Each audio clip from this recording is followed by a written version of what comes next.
राज्य में जुक्त 2 परीक्षा को नहीं एवं आसीगला और एक बड़ घोषणा। तबे केउ तारीख रे परीक्षा हेबो, केउ तारीख रे रिजल्ट प्रकाश पाइबो, एने मध्य बोर्ड पक्षरु आउ एक नुआ अपडेट जारी होइछि। आसंतु संपूर्ण घोषणा जानिबा ता पूर्व वीडियो को लाइक करंतु, सब्सक्राइब करना थिले एबे सब्सक्राइब करी पाखर थिवा घंटी चिन्ह को दबाइ दियंतु। देखंतु एबे एक अपडेट आसुछि। आसंता फेब्रुआरी 18 तारिख रु आरंभ हेबो जुक्त 2 परीक्षा। आसंता 18 तारिख रु परीक्षा आरंभ होई मार्च 27 तारिख पर्यंत चलिबो।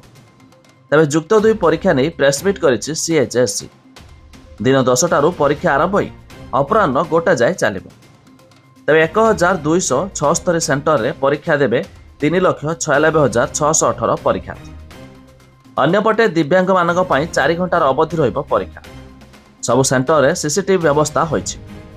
परीक्षा सरिबार 45 दिन पर रिजल्ट प्रकाश पाइबो।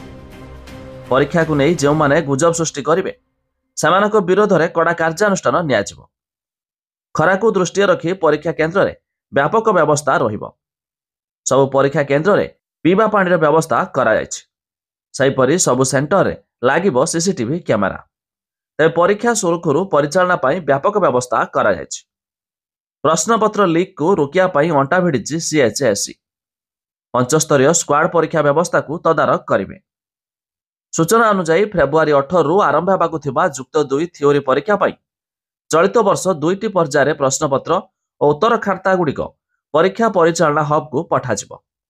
परीक्षा हब गुड़िकर सुरक्षा सह आवश्यक पदक्षेप ग्रहण करने उच्च माध्यमिक शिक्षा परिषद पक्षरु समस्त हब सुपरभाइजर को निर्देश दिया जायछि।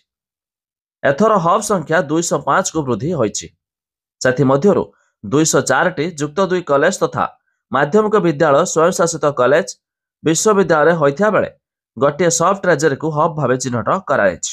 प्रश्नपत्र और उत्तर खाता पैकेट ग्रहण और ताहाको परीक्षा केन्द्र को पठाइबा एवं परीक्षा केन्द्र तदारक दिगरे ईएमएच गुड़िक कार्य करिबो।